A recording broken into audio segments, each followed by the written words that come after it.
मग घरात कोणी आजारी आहे का? नाही सर, सगळं व्यवस्थित आहे. आणि मग नाही, सहज उशीर झाला पण विचारलं. तुम्हाला उशीर झाला हे सांगण्याची पद्धत सुद्धा त्यांच्या हृदयाला हात घालणारी होती. असा मुख्याध्यापक होणे नाही. आणि ती एक दृष्टी त्यांच्याकडे होती, ते विजन त्यांच्याकडे होतं. म्हणूनच या शाळेची उंची गगनापर्यंत पोहोचली. यानंतर ज्यांच्या वडिलांनी ही शाळा सुरू केली ते रामभाऊ गुरुजी, आज त्यांच्याही चरणी आपण नतमस्तक होऊन त्यांना श्रद्धांजली या ठिकाणी वाहूया. LLM सारखं शिक्षण झालेलं असताना देखील ग्रामीण भागातल्या विद्यार्थ्यांना इंग्रजी किंवा गणिताचा शिक्षक मिळत नाही. म्हणून त्यांनी एवढ्या धनदांडग्या घरात जन्मून देखील सामाजिक भान ठेवून ज्यांनी शिक्षणाची सेवा केली, आपली सर्वांची सेवा केली. एवढंच नव्हे, वसतिगृह नसताना ज्यांनी बाहेरच्या विद्यार्थ्यांना स्वतःच्या खर्चाने इथं राहण्याची आणि खाण्याची व्यवस्था करून ही शाळा जिवंत ठेवण्याचं काम आणि विद्यार्थी घडवण्याचं काम केलं, ते आदरणीय रामभाऊ सर आज आपल्यात नाहीत. परंतु त्यांचं व्यक्तिमत्व नेहमी आपल्या हृदयावरती ठासून उमटलेलं आहे. त्याचबरोबर आदरणीय भाऊरावजी सर, त्यांच्याकडे पाहिले की एक ऋषितुल्य व्यक्तिमत्वाची जाणीव व्हायची. ते होते तेवढे ऋषितुल्य. त्यांचं ध्यानधारणा असेल, त्यांची योग साधना असेल किंवा त्यांची पूजापाठ असेल, त्यांच्या जवळ जरी गेलं तरी एक असा चंदनाचा सुगंध त्यांच्या भोवती दरवळायचा. इतकी मृदू भाषा आणि त्यांचं आणि एवढं सगळं अध्यात्मात असताना देखील इंग्रजीवरचं प्रभुत्व निश्चितच कौतुक करण्यासारखं होतं, आश्चर्य वाटण्यासारखं होतं. त्या व्यक्तिमत्वाची उंची एवढी मोठी होती की त्यांनी नुसतं त्यांचं अस्तित्वसुद्धा आमच्यावरती खूप मोठा संस्कार करून गेले.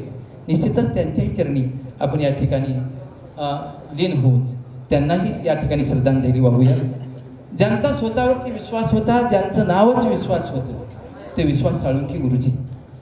ज्यांच्या चालण्यात एक रुबाब होता, ते गाडीवर राजदूत घेऊन बडबड करीत येणं असेल, शाळेत आल्यानंतर ते तेवढे दमदार पावलं टाकणं असेल, 15 ऑगस्ट असो की 26 जानेवारी, त्या दिवशी मात्र सरांचं भाषण झाल्याशिवाय ती साजरी झाल्यासारखं वाटायचं नाही.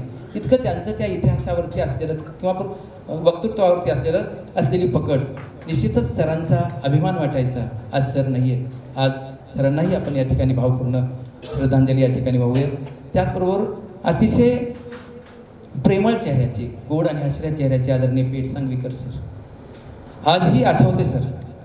आभाळी रंगाचा नेहरू, पांढरी पॅन्ट, उभ्या केसातून पाडलेला भांग, हसरा चेहरा, मितभाषी आणि शांत स्थिर चेहऱ्यामागील प्रवाही विचार, मराठीवरील प्रभुत्व, आपलं अध्यापनातलं सातत्य, केवळ पुस्तकी ज्ञान न देता व्यवहाराचे धडेसुद्धा आपण दिलाच सर.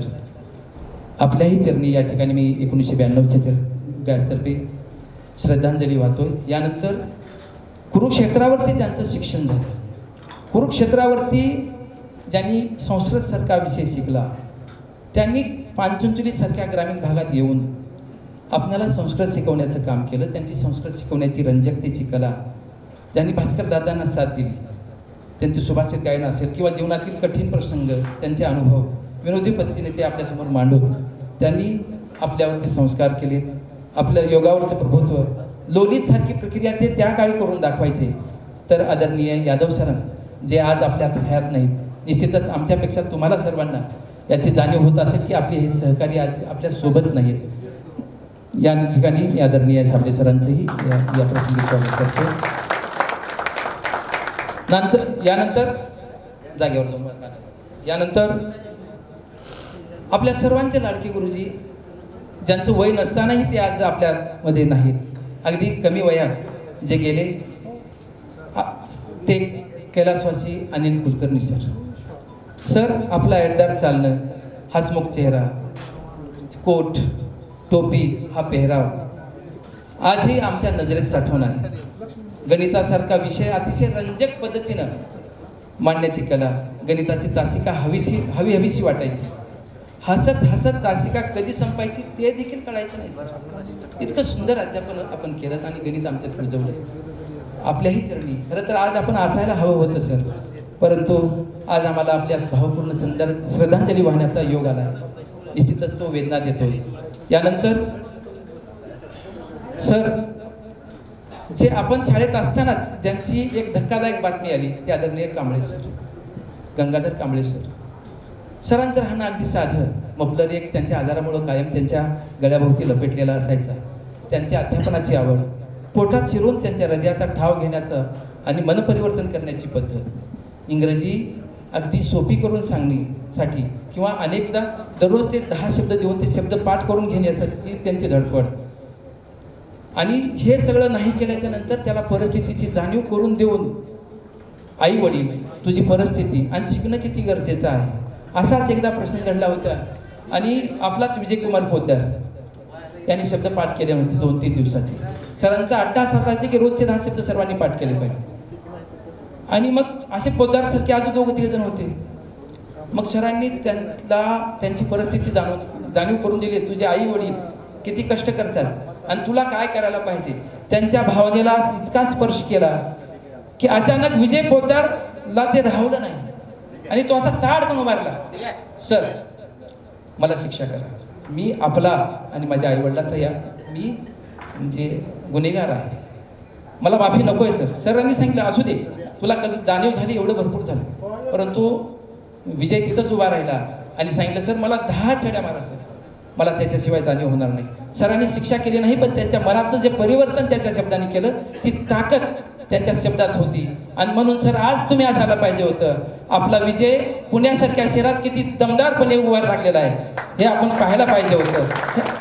ज्यावेळेस आपण विजयाचं मनपरिवर्तन केलं त्याला वरच्या माध्यमिक सर्व गुरुजनांनी त्याला घाव घालून एक सुंदर असं एक व्यक्तिमत्व विजयचं तयार झालंय. आज तो स्वतः तर स्टँड आहे, तो अनेकांना रोजगार देऊ शकतोय, इतकं व्यक्तिमत्व मोठं झालेलं आहे. अतिशय म्हणजे कठीण प्रसंगातून विजू मोठा झालेला आहे. म्हणजे असे अनेक उदाहरणं सर आपल्या एकेका शब्दाने आणि संस्काराने आमच्यावरती झालेले आहेत. सर मित्रांनो, हे जरी आज आदरणीय गुरुजनांना जरी आपल्याला आज श्रद्धांजली व्हावी लागत असली, याहून दुःखाची गोष्ट म्हणजे आपल्यामध्ये आज आपले जीवलग नाही.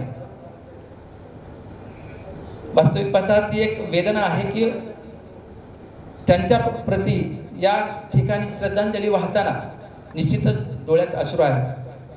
आता व्यंकट सारखा मुलगा, मला माहित होतं का रे व्यंकट असं अचानक एवढं दूर का जावं असं वाटलं. माहिती होतं तुझं मन शिक्षणात रमलं नाही, तुला निसर्ग काळ्या मातीची ओढ ती सातत्यानं जाणवायची. वाटलं होतं जगण्यासाठीचा मार्ग बदलशील, पण तू तर अगदी जगच बदललंस. का? अरे अंकुश, घरातल्या आर्थिक अडचणीवर मात करण्यासाठी बऱ्याचदा कष्टाची कामे तू करून शाळेत यायचंस. सतत गप्पा मारणे, हसत खिदळत राहणे हा तुझा स्वभाव. जीवनाचा संघर्ष करताना का रे असं कच खाल्लंस? मित्रांची नाही का रे आठवण आली? का रे रामा, किती उत्साह असायचा तुझ्या हालचाली. तू कमावलेलं शरीर, शाळेच्या मैदानावर तर प्रत्येक खेळात तुझं वर्चस्व असायचं. हालाकीची परिस्थिती असताना देखील कधीच तू त्याचं भांडवल न करता ते दाखवण्याचा प्रयत्न केला नाहीस. खेळात तुला हार मान्य नव्हती. मग का रे असा जीवनाचा डाव हरलास? का मला तू सोडून गेलास? अरे संतोष, अरे किती संत्या म्हणून किती हक्कानं हाक मारायची आम्ही सर्वजण. घरची आर्थिक परिस्थिती नसताना सुद्धा वसतिगृहात राहून असलेल्या परिस्थितीत शिकून काहीतरी बनण्याचं तुझं स्वप्न आहे आणि परिस्थितीवर मात करून तू यशस्वी झालास. मग का रे जगण्याची उमेद खचलास? किती वेदना देता येत आज तुला भावपूर्ण श्रद्धांजली वाहताना. अरे अरे, तुझं राहणं, तुझं वागणं सगळंच वेगळं असायचं रे. अगदी स्वच्छंदी, पैसा नसेलही जवळ तुझ्या जवळ अरून, पण मनाचा राजा होतास. मित्रांसाठी कायम उपलब्ध असायचास. मग अशी अचानक कार्य एक्झिट का? आमचा सहवास नाही आवडलं? अरे प्रशांत, अरे जितका देखणा तू होतास ना, त्याहून देखणं तुझं अक्षर होतं रे. त्याहून सरस तुझा टापटिपपणा, तुझी हुशारी, तुझा अभ्यास करण्याची पद्धत, शाळेत कुशाग्र बुद्धिमत्तेचा विद्यार्थी म्हणून एक तू स्वतःची ओळख निर्माण केली होतीस. आम्ही अभिमानानं सांगायचो प्रशांत आमचा वर्गमित्र आहे म्हणून. आम्हालाच नाही तर सर्व गुरुजनांना देखील तुझा अभिमान वाटावा असा तुझा अभ्यास. खरं सांगू मित्र, आम्ही तुला एकट्याला कधीच नाही पाहिलं रे. कायम गोल्या तुझ्या सोबत असायचा. घरातून येताना, जाताना, ट्युशनला जाताना,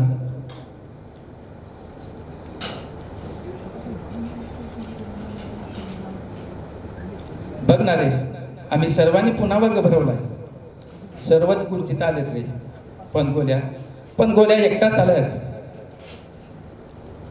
तुझ्याशिवाय. मित्रांनो, तुम्हाला सर्वांनाच श्रद्धांजली, भावपूर्ण श्रद्धांजली.